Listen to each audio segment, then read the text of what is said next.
Watch nagsimbiya sa ikatulong andana sa UFCO Lim Building, Borromeo Street, Dakbayan sa Surigao. RPN Radio Philippines Network DXKS 1080 ang inyong radio ronda.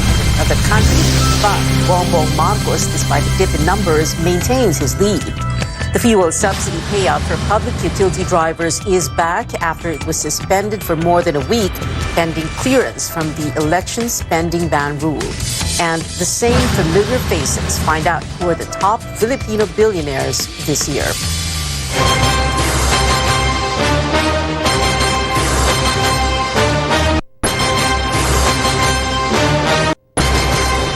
A little over a month before Filipinos vote, Vice President Leni Robredo is posting the biggest gain in the latest Pulse Asia survey. The presidential candidate rose by 9 percentage points. That's from 15% in February to 24% in March. Robredo's numbers increased in the entire country, even in classes C, D, and E. But Robredo still has a lot of catching up to do. Bongbong Marcos remains as the survey frontrunner despite a 4-point dip in his numbers. Marcos fell from 60% in February to 56% last month. Meanwhile, Manila Mayor Isko Moreno ranking third with 8%, followed by Senators Manny Pacquiao at 6%. And Ping Lacson at 2%. In the vice presidential race, Marcos's running mate, presidential daughter Sara Duterte, is still at the top with 56%. That is 3 percentage point increase from the February survey. Senate President Tito Soto is far behind with 20% of likely voters, followed by Senator Kiko Pangilinan with 15%. About 6% of survey respondents prefer other vice presidential bets, while the rest are undecided, not voting for anyone for the post or refusing to identify their choice. The face-to-face survey was conducted among 2,400 respondents from March 17 to the 21st, when the candidates joined a number of debates, forums, and sat down for interviews. The survey has a 2% margin of error at 95% confidence level. Well, the Marcos campaign welcomes the latest Pulse Asia survey. In a statement, Marcos spokesperson Vic Rodriguez says they acknowledge the overwhelming support, but still calls on supporters, volunteers, and campaigners to, quote, refrain from complacency and remain focused in achieving their target of 70% presidential preference mark. Robredo's team also happy about the results, saying what we're seeing now is, quote, the turning of the tide. Spokesperson Barry Gutierrez adds the improvement in Robredo's numbers establishes that she has the momentum, which they expect to further intensify until May 9. Senator Manny Pacquiao, meanwhile, determined to continue his campaign despite the survey showing him in fourth place. Pacquiao says his focus is on reaching more voters in classes D and E, which comprise the masses. He says he will not back out of the race despite calls for candidates to unite to stand a chance against survey frontrunner Bongbong Marcos. Hindi lamang sa pag-iikot natin kundi yung ipinaparating din natin sa pamagitan ng social media sa abot natin makakaya na ang laban ni Manny Pacquiao hindi ito laban ng laban sa sarili ko kundi laban ng sambayan ng Pilipino, yung mga nahihirapan sa buhay. Sinasabi ko naman na tuloy yung laban ko. Sa mahigit siguro 25 taon sa pagbubuksing ko, hindi naman ako naduwag, hindi naman ako nangayaw sa laban. The Lacson-Soto tandem also unfazed by the survey results. Lacson says surveys are no longer believable since they do not reflect the experience on the ground. He explains the reception of people in areas where they go to are warm and spontaneous. Soto, who still ranks second in the vice presidential race, echoes Lacson's stance. Soto adds surveys only condition the minds of voters. Nasa bahay lang at nanonood eh. Kami mismo nagpupunta. And I think, hindi lang ako pwede magsabi niyan, na even in Bohol, when we entered the Capitol building, hindi namin na-expect na gano'ng kawarm. Hindi naman to choreograph. Hindi naman ito yung ibig sabihin na may kumpas sa Capitol building itself. And that's Bohol, walang local officials na nagke-carry sa amin. Pero very spontaneous yung reception na nakita namin doon.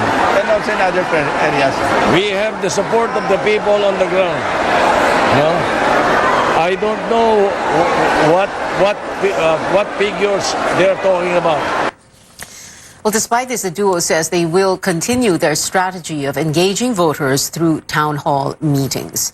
The so-called Isko Moreno volunteer groups wants candidates to unite against Bongbong Marcos. In an interview on Politics as Usual, I Am Pilipinas lead convener Tim Orbo said it is not yet too late for candidates to join forces to keep the Marcoses out of Malacanang. For a political analyst, candidates will have to set aside personal political interests.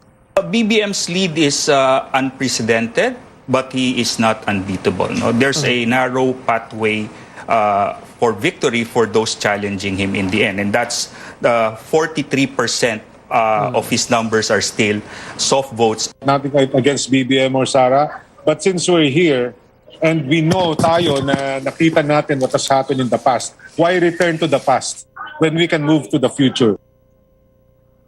Just last week, I Am Pilipinas' Cebu chapter shifted support from Moreno to Vice President Robredo, but Moreno's campaign manager Lito Banayo points out it may be too late now for unity talks. I've been through so many efforts at coalition building, but there was so much treachery in these coalition talks. No, may usapan pero hindi naman tinutupad. No. Catch the replay of Politics as Usual, where I also speak to congressional candidate Richard Gomez for later. That's on Saturday, 11 a.m. and Sunday at 10 p.m. only here on CNN Philippines.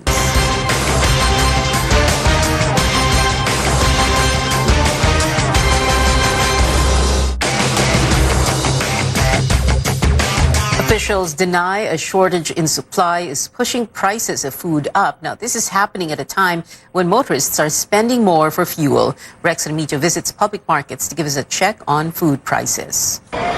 Jig Palomero is buying some pork chop for his Tapsilogan Carinderia in Quezon City.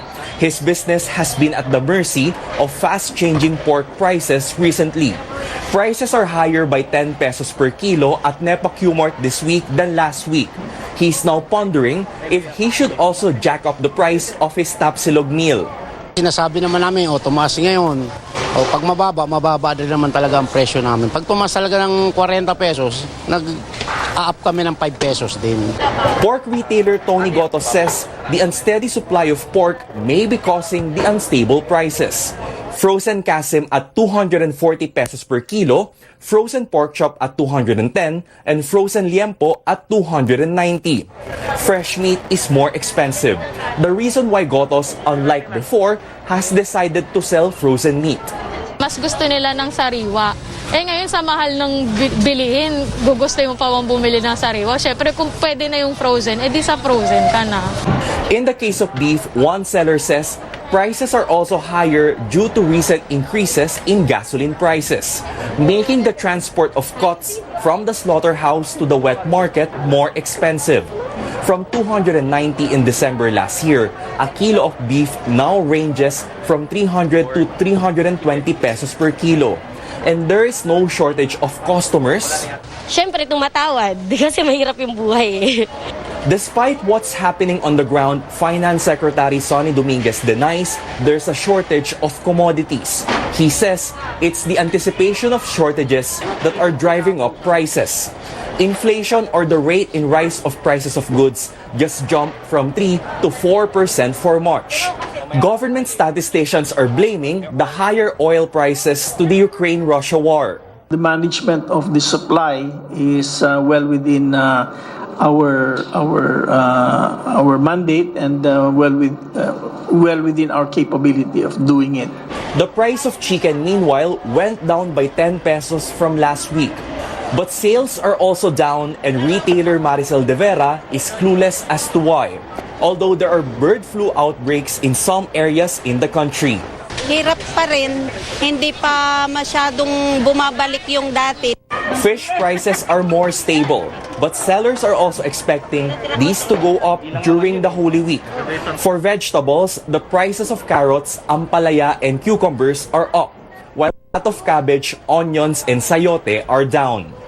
Remitio, CNN Philippines. Up ahead, the fuel subsidy rollout will soon be back on track as COMELEC exempts the program from the election ban. And some centers stumbling down, Health Secretary has pushed for legislation, COVID-19 vaccination mandatory. Details next.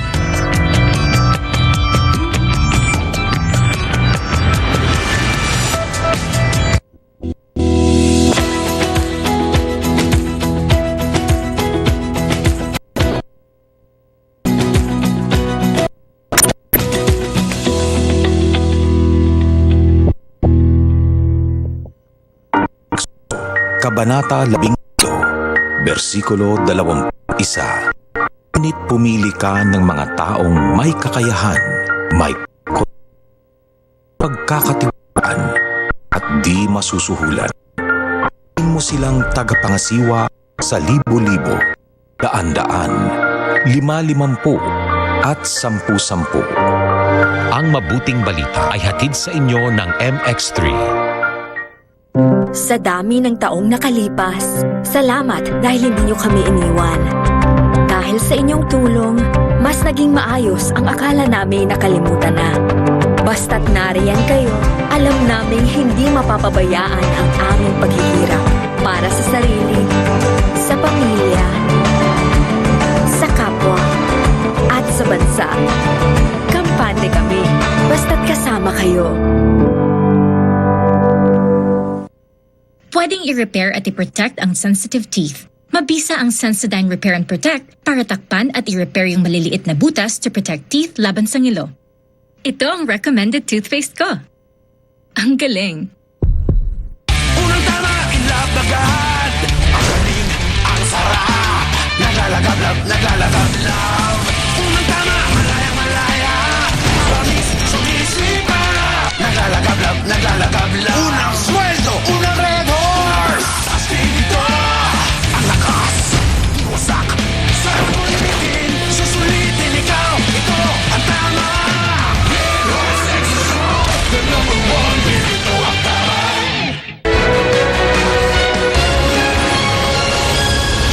Welcome back to CNN Philippines. Good news for PUV drivers. The distribution of fuel subsidy can resume soon, even amid the election ban on public spending. Amor Santos joins us live. Amor? Pia, the COMELEC Unbank grants the petition of the LTFRB to continue with the fuel subsidy program despite the ban on disbursement of public funds during the election period. COMELEC Commissioner George Garcia says the transport regulator only has to wait for the poll body's formal resolution. He says it may be released tomorrow or Friday at the latest and will contain strict conditions the LTFRB has to comply with. Kahit paano, this is now a notice to the LTFRB and to the different departments that you can now prepare the plan on how to properly implement the fuel subsidy. Huwag na po kayong mag-alala, lalo na po yung mga drivers natin, mga farmers, lalo na rin po mga tricycle drivers natin. Approve na po yan. The COMELEC wants details on the distribution of the fuel subsidy, including the list of beneficiaries. More than half of the targeted beneficiaries were left waiting after the LTFRB suspended payouts last March 25.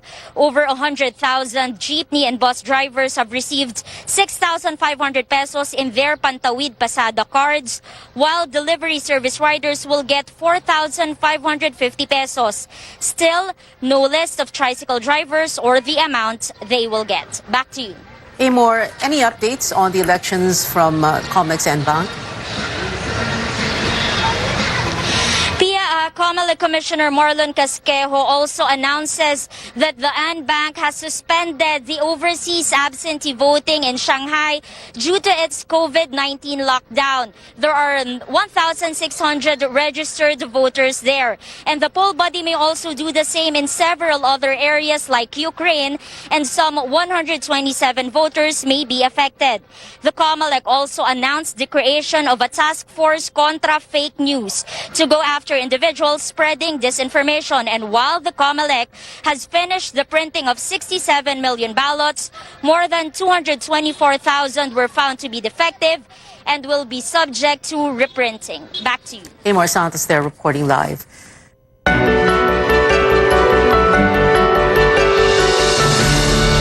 President Duterte has ordered house-to-house vaccinations for COVID-19 as millions of doses are set to expire in 3 months' time.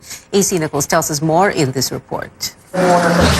An advisor to the president recently revealed that over 27 million doses of COVID-19 vaccines bought by the Philippines will expire in 3 months. President Duterte says the government is not to blame.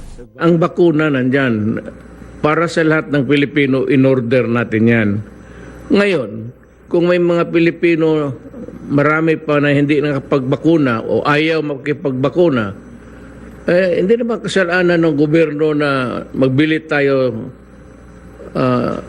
commensurate to the number of Filipinos that would be vaccinated.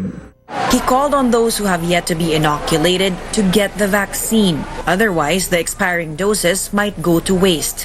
The president said these could be donated to other countries, but he's still hoping to convince more Filipinos to get vaccinated by bringing the shots straight to their homes. Wala na tayong magawa.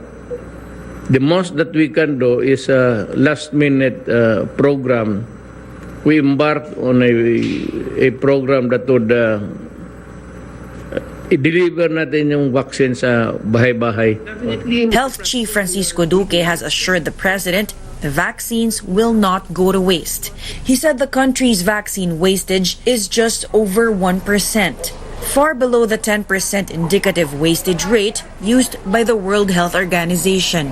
Yung po sinasabi nilang 25 to 27 million na mag-expire by July, ang tawag po natin dyan yung theoretical expiration. Hindi pa po ito expired kasi July pa yan. Magagamit pa rin po natin yan. The secretary said most of these doses were donated or bought by either the private sector or LGUs. At the same time, he recognized that authorities need to work harder to get more Filipinos inoculated against the coronavirus. Duque said national and local candidates can help by encouraging their supporters to get vaccinated. Dahil sila naman mga influencers sa kanila pong mga komunidad, maganda ikampanya din nila yung bakuna, Mr. President, para talaga whole of nation and whole of government approach tayo. According to government data, over 66 million have already been fully vaccinated. That's around 73% of the target population.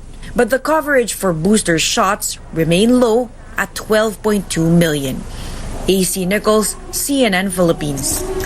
Duque also wants Congress to push for legislation that would make COVID-19 vaccination mandatory.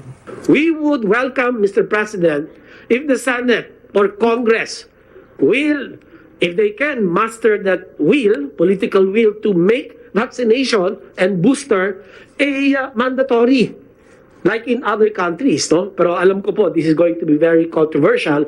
Pero sana naman po ay intindihin nila na tayo po ay nagbumili ng mga bakuna. Tama po kayo, Mr. President, para maproteksyonan ang publiko, ang ating po mga kababayan. Hindi naman po natin makontrol kung ayaw ng tao ang magpabakuna.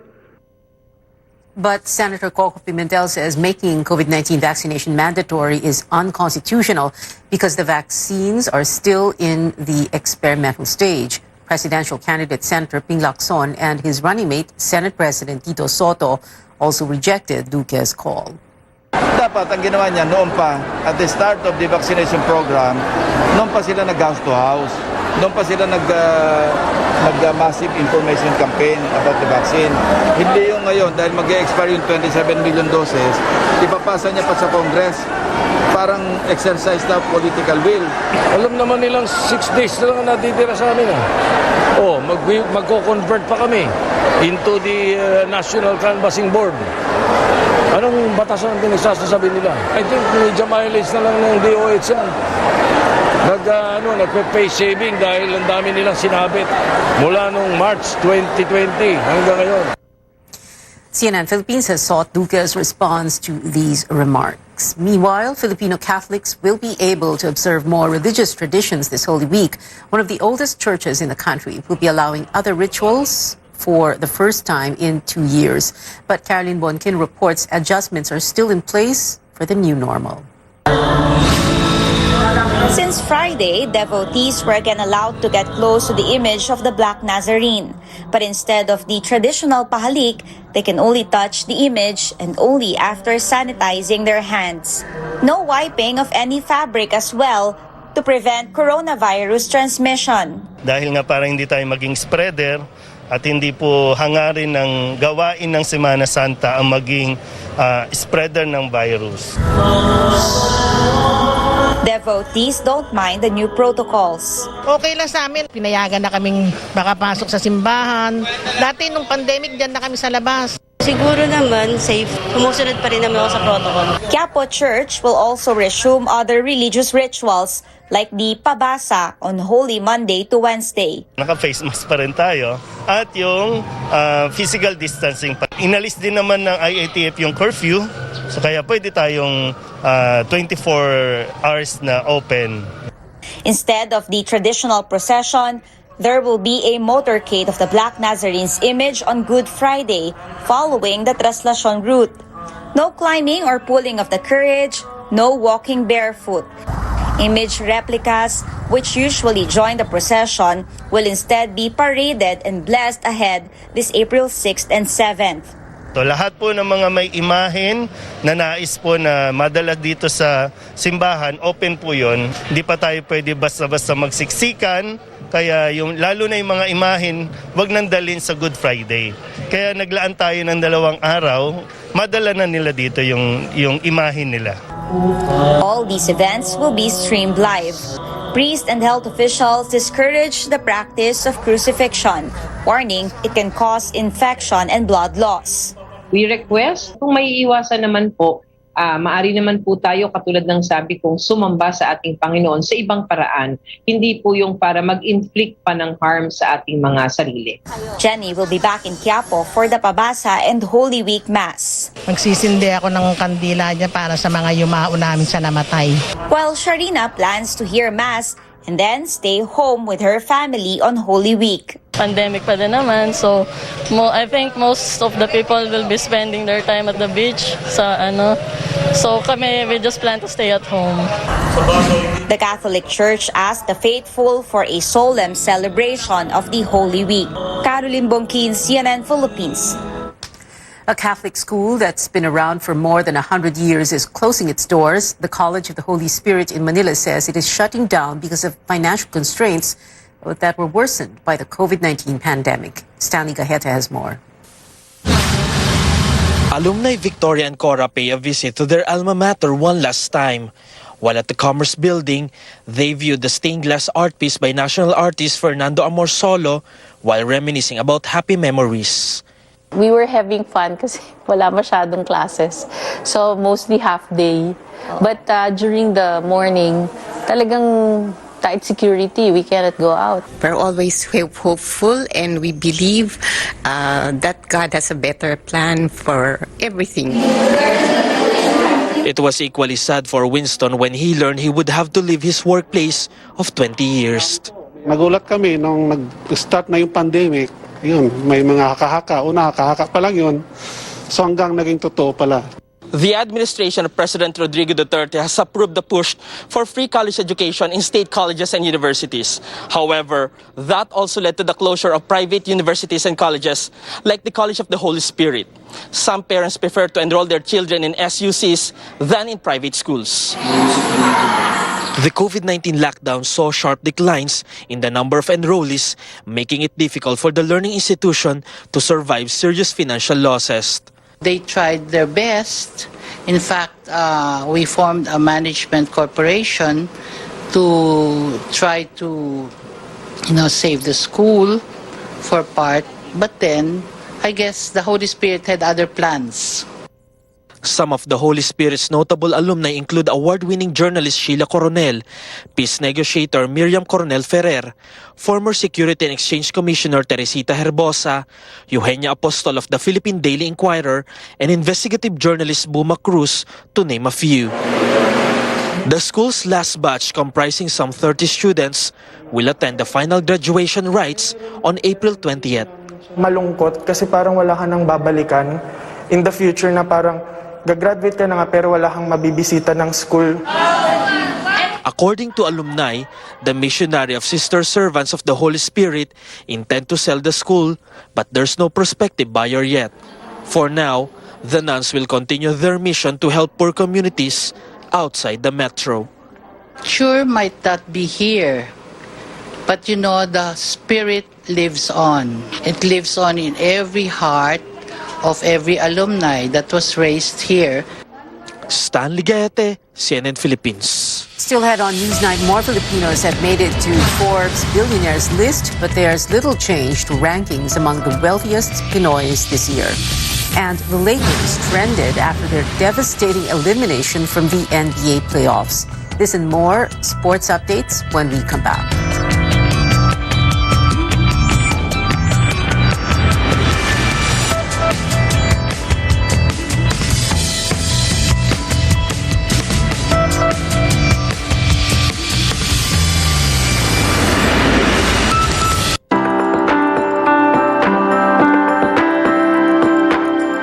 Kinaya ni Heidelin, kaya nyo rin. Bigyan nyo lang kami ng tamang oportunidad, pagkakataon at suporta. Kakayanin namin. Bilang babae na pagmamanage ng negosyo, syempre, kailangan mong pag-aralan. Alamin mo yung core, kung ano yung hanap buhay mo. Tapos, unti-unti mo siyang i-develop. Being a Filipina here in Japan, kakayanin ko ang mga hirap para sa akin mga pangarap. We the women must stand together, be strong enough to be there in time of need of our Filipino community. Kahit isang single mom, naniniwala akong kayang-kaya kong itaguyod ang aking pamilya. Kailangan lang magsikap at mamili ng tamang kaagapay sa negosyo upang umunlad. Masaya ako na natutulungan ko ang maraming kababaihan na mapataas yung self-confidence nila dahil sa araw-araw na hamon ng buhay, kailangan natin maganda pa rin tayo. Powerful pa rin talaga yung beauty natin. Kung kaya ng isang Pilipina na kagaya ko na maabot ang aking mga pangarap, alam ko, kakayanin. Basta't samahan niyo lang ng determinasyon at pagmamahal sa bawat gagawin niyo araw-araw. I am a teacher and I can extend myself in order to reach out to the learners to become the best version of themselves and create an impact that will not be just for a moment but rather for a lifetime. Kayang-kaya nyo yan.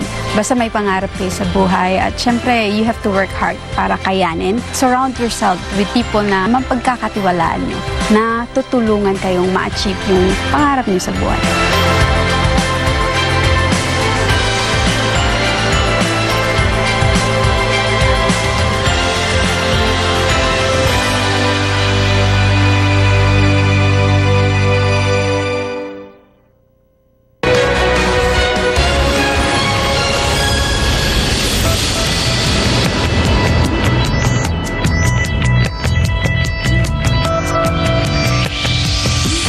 Welcome back. Forbes has named the world's billionaires this year, and real estate tycoon Manny Villar remains the richest Filipino on the list. The former Senate president is joined by 19 other Pinoys, among them ports tycoon Enrique Razon Jr. and Henry C. Jr. of SM Investments. Villar rose to 263rd from last year's 352nd with a current net worth of around 426 billion pesos. Lots of action in sports today. The Los Angeles Lakers are officially out of the NBA playoffs after a 121 to 110 loss to the Phoenix Suns, the same team that sent them packing last year. Star player LeBron James' ankle injury kept him on the bench throughout the game. This is the second time LeBron did not make it to the postseason since joining the Lakers in 2018. The LA squad has missed the playoffs 7 times within the last 9 years. And back here at home, the PBA Governors Cup Finals have begun. Game 1 between the Meralco Bolts and defending champs Barangay Barangay Ginebra is underway at the Smart Araneta Coliseum. Things are looking up for the Bolts in the first quarter, snatching the lead with 25-23. Another thrilling championship showdown, this time at the Mall of Asia Arena. It is Creamline versus Petrogas for the Premier Volleyball League's first Open Conference finals match. So far, Creamline has the lead in set 1 at 20-15. Go to our social media platforms for updates on these games. Now, good news for Twitter users. You may soon get a chance to fix your tweets even after posting them. The social media platform has been working on an edit function since last year. It'll be tested in the coming months. Twitter's head of consumer products said they're, quote, approaching this feature with care so it cannot be used to alter the record of public conversation. And that is it for now. Join me again on News.ph at 7 p.m. I'm Pio Ontiveros for Newsnight, where we go above and beyond the headlines. Paring kanindot sa uhay sa imong palay. Unsa imong sikreto? Akong sikreto, may gamit ko Crop Giant Foliar Fertilizer. Unsa na bay? Ang Crop Giant usa ka perpektong abono. Tungod adto na kini mga nag-unang materyales sama sa nitrogen, phosphorus, potassium, lakip mga microelements sama sa iron, manganese, zinc, copper, ug molybdenum nga maoy gikinahanglan sa atong mga pananom aron mamahimong himsog ug maayo ang ilang pagtubo. Mao ba? Sige, sugod karon maggamit ako Crop Giant Foliar Fertilizer. Tungod sa Crop Giant, champion na sa umayan. Sigurado pa sa panginabuhian. Sigurado ang pag-asinso. Ang Crop Giant Water-Soluble Foliar Fertilizer gama sa Haifa Chemical Israel og eksklusibong gipangapod-apod sa Aldous Incorporated ning nasod sa Pilipinas. Sukod na og ginasaligan sa kadaghanan. Ang katawan natin, araw-araw, bugbog sa trabaho. Kaya minsan, di natin maiiwasan ang aray. Pero ngayon, may mabisang panlaban na ang Pilipinas laban sa mga aray ng katawan. Calabo Plus Liniment Oil. May sangkap ng mga pinaghalong medicinal herbs. Calabo Plus Liniment Oil. All-in-one solution para sa muscle pain at maging ang skin itchiness. Kaya subukan na ang Calabo Plus Liniment Oil para goodbye aray. Hello, sarap! Calabo Plus Liniment Oil. Mabibili na sa inyong mga suking butika. Mahal, magtanim nga tayo ng puno dun sa may tore. Naku mahal, bawal daw magtanim ng mga puno doon. Pwedeng makaapekto yan sa daloy ng kuryente at magdulot ng brownout. Kanino mo naman nalaman ang mga yan? Hello po, ako si Linoy. Tama si nanay. Kahit ang konting pagsagi lamang ng mga dahon o sanga ng puno sa linya ay maaari nang makaapekto sa daloy ng kuryente. Gusto niyo bang mawalan ng kuryente? Aba ayaw. Kapag nakakita ng ganitong gawain, i-report agad sa 0917-847-6427 o 0918-847-6427. Isang paalala mula sa NGCP. RPN Radio Philippines Network. Radyo Ronda DXKS Surigao. Member, kapisanan ng mga broadcaster ng Pilipinas.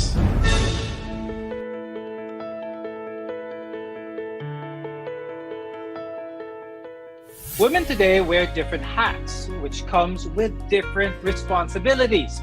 So as we celebrate National Women's Month, we'll take a closer look at ways we can understand the health issues every woman should be aware of and the best self-care tips for women today. I'm Dr. Freddy Gomez, and welcome to MedTalk Health Talk on CNN Philippines.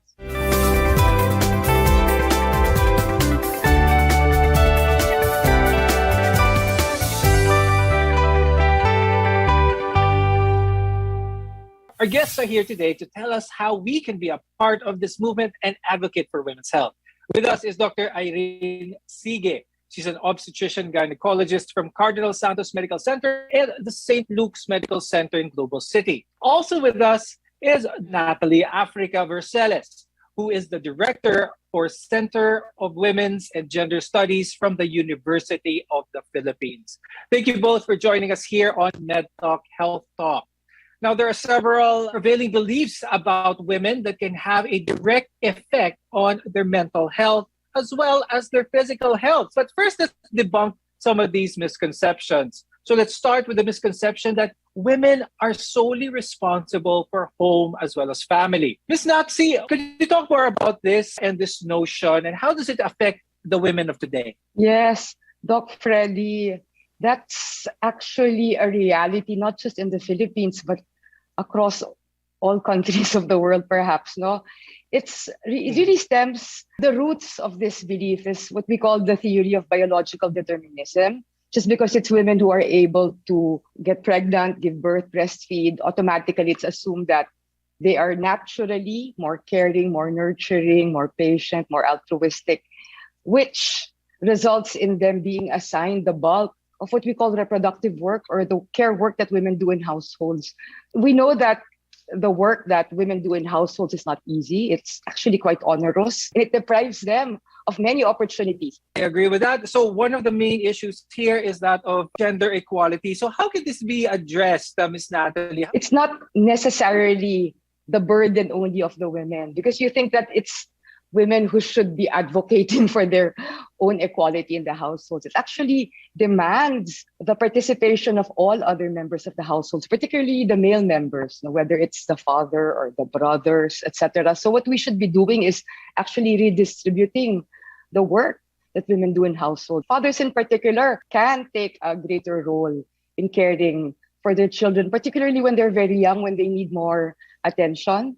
So that's one way, and it's very actionable, is it not? I mean, men can just simply offer to assist women and to ask them, what is it that I can do to make your household chores easier for you? Do you feel that we've moved forward with this? Because nowadays there's less of a stigma with the husband or the male person of the household taking care of the child or doing things that would be commonly deemed as something that is solely for the woman to do. No, I find that among the younger generation of men, it seems more acceptable for them to take on more work in the household as compared to men from the older generation. But I'd also say it's very key that you pointed out how important the household is, because it is really the most basic unit of society. And if we want to promote gender equality, we should start in our households. And mothers in particular can raise sons who understand that it's not necessarily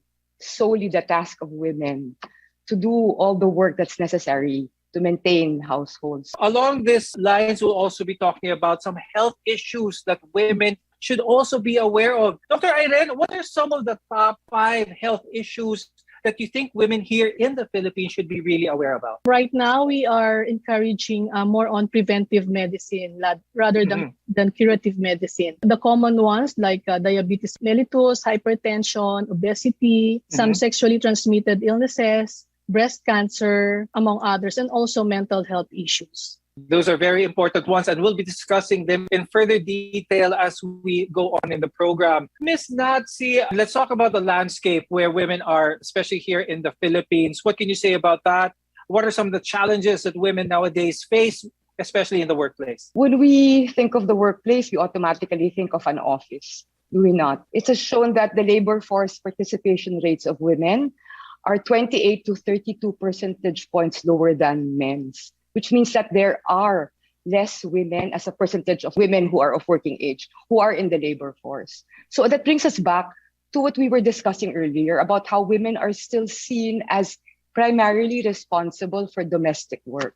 Dr. Irene, talking about pregnancy and maternity, especially in the workplace, is there a certain time where it is deemed safe for her to continue to be working, or should she be resting at a certain point awaiting the birth of a child? As we always recommend, having children or getting pregnant should be a plan ahead so that the mommy can prepare herself physically, psychologically, mentally for the pregnancy. So actually, pregnancy is not a disease. It's a physiologic role of a woman. So when she's planning to have children early on, she should be already consulting her doctor so that her pregnancy will be less complicated. The woman can actually work until the term pregnancy as long as she's considered low risk. However, if during the prenatal course, there's comorbidities like diabetes, hypertension, obesity, which will be determined in the prenatal checkups, appropriate recommendation on when to do bed rest, when can they go back to work, will be recommended by their OB-gynecologist. So the emphasis is on proper preparation before pregnancy, during pregnancy, and after delivery. That is definitely an important factor, especially for first-time mothers. Now, National Women's Month is a time to celebrate women's achievements, but it's also a time to raise awareness on issues unique to them. There are several health issues that impact women differently than men. When we return, we'll talk about these health concerns and what women can do to manage the risks. You're watching Med Talk Health Talk. We're your partner in health.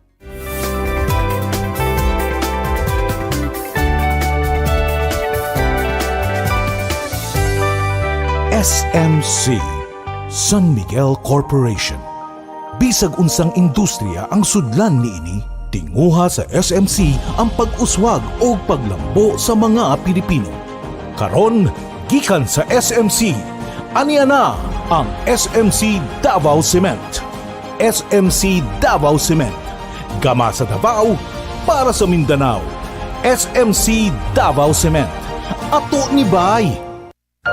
Protektahi ang imong mga mata batok sa delikado ug makadaot nga ultraviolet nga silaw sa adlaw ug uban pa. Pinaagi sa pagsulob og eksakto nga prescription sa antiyohos o antipara. Likay ang mga simptomas sama sa hanap nga pananaw sa layo o duol nga basahon, sakit sa ulo ug uban pa nga makaapekto sa atong kahimsog nga ang hinungdan depekto sa atong mga mata. Alang sa kumpleto nga primary eye care, contact lenses, fashion eyewear, computer eyeglasses, sunglasses, accessories ug uban pa, adto kita sa AG Buñuel Optical Clinic. Ang AG Buñuel Optical Clinic nagpahinumdum kanato nga ang kahimsog sa atong mga mata usa ka prioridad nga angay ipa-check up kausa matag tuig aron pagsiguro nga luwas kita sa piligrong mga sakit. Pinaagi sa lisensyado o qualified optometrists nga maoy mo prescribe sa eksaktong kagamitan o kung primary eye care ang paghisgutan. Duaw lang silang buhatan sa 3636 sa Nicolas Street, Surigao City ug adunay ilang extension office sa Aurelianida Street, Cantilan, Surigao del Sur. Ayaw kalimti higala, AG Buñuel Optical Clinic. Ang AG Buñuel Optical Clinic doon na branch dito sa lungsod sa Dapa sa may Lupis Haina Street, Poblasyon Dapa, Surigao del Norte. Ang AG Buñuel Optical Clinic dinhi sa syudad ng Surigao no transfer na sa bag-ong location sa Nicolas Street Ragyahapon, tapad sa Garcia Hotel at bang sa Unicity.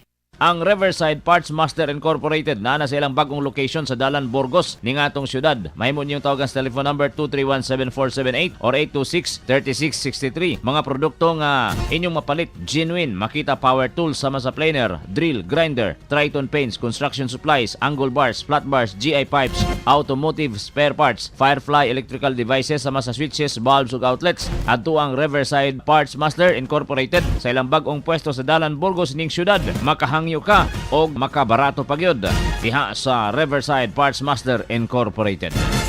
Sipon plus baradong ilong na may kasamang pananakit ng ulo? Pre, ba't ka nagtitiis? Kung meron namang Calabo Premium Rub, Calabo Premium Rub, isang pahid lang, nanunuot ang sarap sa pakiramdam sa ulo, ilong at sarap sa may ginhawa. Tandaan, basta sipon na may kasamang sakit ng ulo at baradong ilong, magpahid lang ng Calabo Premium Rub. Mabisa, kaya sigurado. Gawa ng Jesser Marketing. Mabibili na ngayon sa mga butika. Ang kapinghot sa ilong nga imong giantos, hasol kaayo kini, hilabi na kung apilan ng pagsipon nga lisod tangtangon. Sulay higala ang gahom sa Calabo Premium Rub. Ipahid palibot sa imong ilong. Aron ang gahom sa Calabo Extract inumanan sa malunggay and virgin coconut oil manuhot-suhot kini. Calabo Premium Rub, ang sulbad sa pingot nga ilong. Calabo Premium Rub is a quality product of Jesser Marketing. RPN Radio Philippines Network Radyo Ronda DXKS Surigao. Member, kapisanan ng mga broadcaster ng Pilipinas.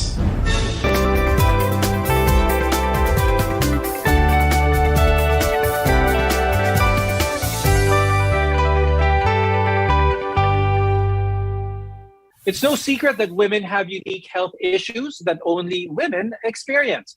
Now, understanding these medical conditions, the risk factors, and prevention can boost a woman's own health as well as their mental health. I'm Dr. Freddy Gomez, and welcome back to Med Talk Health Talk, where your care always comes first. A common issue women face as they age is osteoporosis. This is when your bones become weak as well as brittle. Now, postmenopausal women are at higher risk for fractures associated with osteoporosis, and as a result, it can cause back pains, to posture, and even broken bones. Dr. Irene, could you tell us more about this condition and why women in particular are more prone to this? You are right in saying that osteoporosis is a disease condition wherein the bones become weaker. There are several factors, like when the woman becomes menopause already, because of the lower estrogen production in the body. this will trigger the bone resorption or the bone will become weaker. And also if the woman has not maintained her ideal body weight or the body mass index, because it will have an effect on the weight-bearing bones of her body. And not having regular exercise and also not getting the proper nutrition, the intake of calcium, and also important is the exposure to sunlight because it activates the production of vitamin D in the body. And other medications are also causing osteoporosis. So it's important that they have to consult their family doctor to assess their risk for osteoporosis, especially when they're 50 years old and above. Now, another health issue really prevalent in women nowadays is breast cancer. The data from the health department shows that 3 in every 100 Filipinos will be diagnosed with breast cancer in their lifetime. Women with breast cancer often experience a predictable set of emotional as well as psychological reactions to their diagnosis. Ms. Natsi, what are some ways that women can deal with the anxiety and stress of worrying about a diagnosis of having breast cancer? It's so important to have a support system because it's not something that you have to go through alone. And I find that women usually rely on very close family members or friends to help them through it. Because I think when you go through a devastating diagnosis and you're facing a threat to your life, I think you really need a lot of, well, not just support, but a lot of internal strength. It's very important for women to feel that there are people they can turn to. You know, it also relates to how families should be more supportive of women. So hopefully in the household, we will have fathers and children understanding the plight of the women and doing what perhaps is necessary to unburden women of their responsibilities they carry on a day-to-day basis. One of the leading causes for depression for those with breast cancer is they claim that they lose part of their womanhood when they undergo surgical operations that need to remove that cancer. How can we uplift women who may feel depressed because of the need to remove certain parts of their body? Yeah, that's a very interesting question that relates really to the larger issue of how society objectifies women and sees women principally on the basis of their appearance. So for women to internalize that and lose what they feel is an integral part of their being is also devastating. As a culture, stop prioritizing beauty, start valorizing what is not considered as essential. People are more than their appearance. So for women to realize that a breast is just a body part, and it does not take away from who and what they really are as humans. Now, Dr. Irene, let's touch on STI, sexually transmitted infections for that matter. Could you talk about what are some of the risk factors that are involved here? How does this affect a woman specifically in the long term? Gynecological health of a woman really depends on the entire physical well-being of a woman. So to avoid sexually transmitted illnesses, of course, we emphasize on monogamy or monogamous relationship because this starts from having sexual intercourse with multiple partners. And there are some protective measures that they can do when engaging in sexual activities with multiple sexual partners, but that should really be discouraged. There's condom or barrier methods and use of oral contraceptive pills. Ms. Natsi, when it comes to the choice of who should be using contraceptive, is this based on a cultural nature or is this more of a 50-50 decision on who will be adhering to that contraception? I will insist that all women of reproductive age should have access to contraception if they so desire. Because we want to prevent unintended and unplanned pregnancies, particularly for teenagers. And as Dr. Irene already mentioned, there are also barrier protections because we want to protect them from HIV/AIDS or sexually transmitted infections. Dr. Irene, I want to talk about menopause, how to decrease the symptoms that one may experience when they are approaching menopause or at menopause. The symptoms of menopause are as follows, like you have irritability, hot flashes, osteoporosis. Sometimes there are abnormal bleeding and insomnia. So again, it starts with a healthy lifestyle early on. Even before a woman reaches menopause, They have to be physically active. Again, proper healthy diet, proper physical activity, and you have to consult your OB/GYN for other comorbidities that you have so that this will not aggravate the symptoms of menopause. And there are some high-risk diseases that can set in once you are menopausal. Taking steps to prevent health issues is a great form of self-care. When we return, more self-care tips for women. Your health is our mission here on MedTalk Health Talk.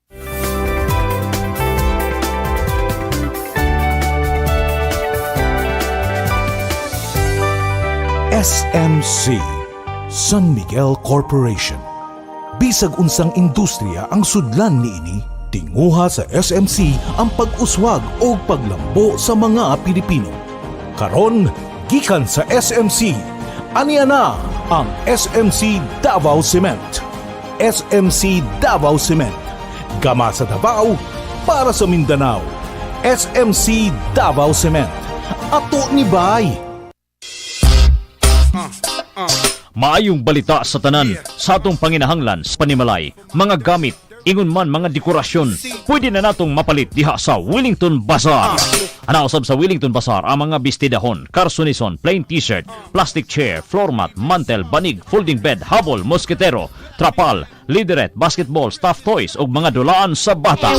Ang Wellington Bazaar ana magalagad kanato sa Dalan Kaymo ning Dakbayan sa Surigao. Wellington Bazaar, gikan sa mga kawani ug tigdumala sa Wellington Bazaar. Mayong adlaw alang kaninyo. Wellington Bazaar, sukiyon ta sa kanunay. Ay, kasakit kit sa ako ang mga mata. Uy, labad pagyud kay ako ang ulo. Murag kog malipong ba? Unya, murag limtanon pagyud ko. Unsaon man ni uy? Naa na gyud kay problema, miss. Ha? Tanawa gud nagsakay ka sa tricycle, wala kay suot bra. Para masolba na imo problema. Ha, pag inom man ni Lutein Plus. Unsa? Lutein Plus? Asa man na nimo gikan? Ako man ninadunggan sa radyo, miss. Mao nga kapalit ko naan pagpagandam ba. Sige, salamat kayo ha. Magpalit dayon ko og Lutein Plus. The award-winning supplements from Clean Green, New Zealand Omega Plus ang support sa heart and blood system. Ang Lutein Plus ay 13 ka mga ingredients lakip ng vitamins A and C. Dili lamang kung maradyaw sa atong pananaw, nagsuporta sa bini sa ato intirulawas ning panahon nga jari kita kuman sa COVID-19 pandemic. Kinahanglan magpabilin kitang himsog inom sa Lutein Plus, Omega Plus and Primrose Plus Soft Gel. Inintanan available dia sa New Family Drug, Palma Drug sa Aquarian Pharmacy. Kalabo with garlic plus lemongrass and turmeric. Maayo kini alang sa mga naganto sa high blood. Kung perming kasakit ang imong tangkugo, kung masobraan ka og kaon sa mga lamiang pagkaon, basig ning tukar na ang imong high blood. Pagtumar higala og kalabo with garlic plus lemongrass and turmeric. Usa ka capsule bago mo gaon aron siguradong protektado kang kanunay. Kalabo with garlic plus lemongrass and turmeric. Masaligan og siguradong epektibo batok sa high blood. Kalabo with garlic plus lemongrass and turmeric. Kalabo with garlic plus lemongrass and turmeric is a quality product of Jesser Marketing. RPN Radio Philippines Network. Radyo Ronda DXKS Surigao. Member, kapisanan ng mga broadcaster ng Pilipinas.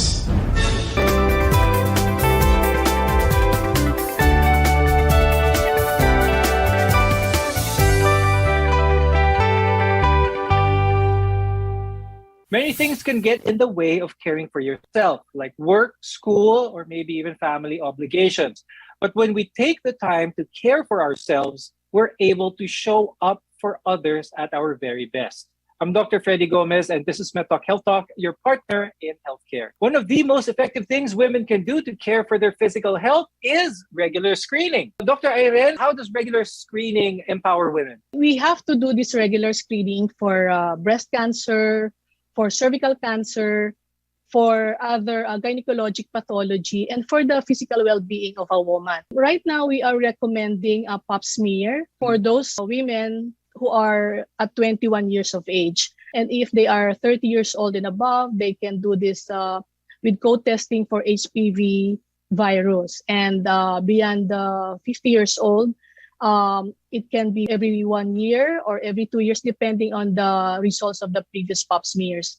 But they should be consulting their doctor, because some women just, get information from their relatives, from their friends. And so these are unreliable information, because this will help them detect early sign of cervical cancer.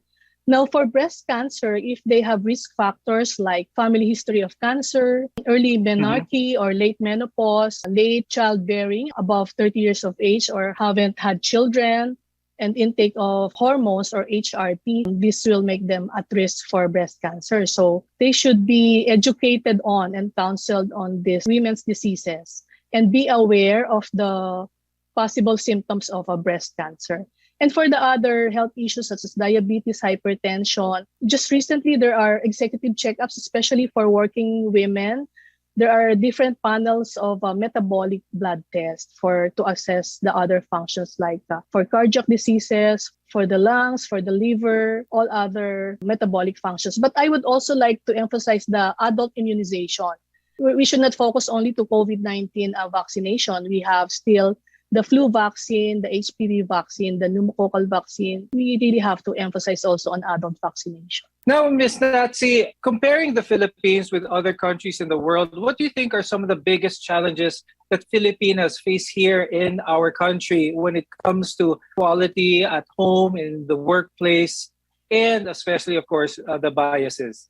If you look at the latest Global Gender Gap Report for 2022, our lowest scores were in political empowerment and economic participation and opportunity. Yung health and survival, educational attainment, good tayo eh. Dr. Irene, what advice could you give women, especially when it comes to their mental health, to be able to find a good medium ground when it comes to the pressures that society gives to them, but at the same time, still having time to recognize themselves? In the past 2 years, we have realized the importance of self-care, especially for women.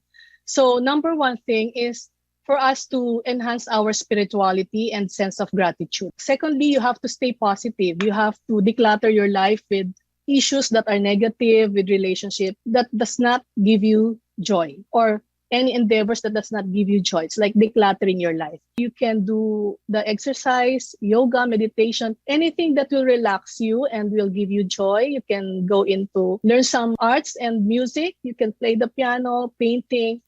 Approach your physical and well-being holistically.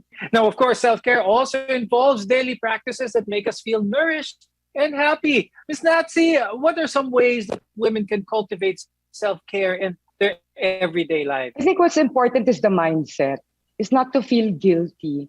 Because women tend to feel guilty when they do things for themselves, because they feel so responsible for so many people in their lives. So start with that. Okay, so when you take time off for yourself to do what makes you happy or what gives you pleasure, yung sinasabi nga ni Doc Irene, what gives you joy, then you should see it as something that you owe to yourself because of the work that you do on a regular basis. So we need to make space. It's something that you really need to do for yourself because you want to be able to continue to care for others. And in order to do that, you need to look after yourself. So yeah, find whatever makes you happy, do it, don't feel guilty, and make it a daily practice. But before we go, I'd like to ask Ms. Natsi, if you have any message for all the women out there. I want to greet everyone a happy National Women's Month and exhort all the women in the Philippines to please love yourself. Okay, so take care of yourself and remember that we need to look after ourselves in order to look after others. Very well said. And Dr. Irene, do you have any message for our viewers, especially when it comes to women's health?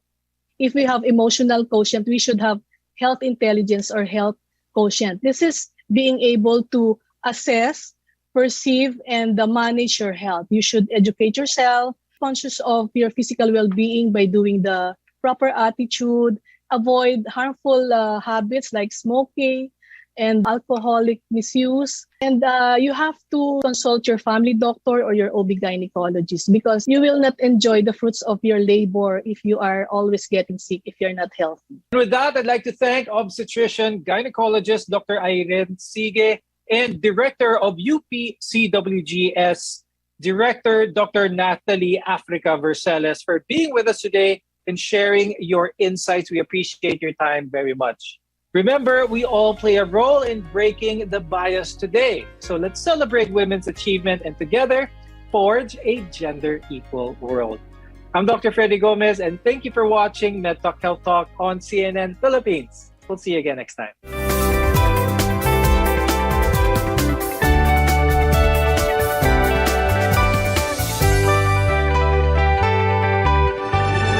RPN Radio Philippines Network.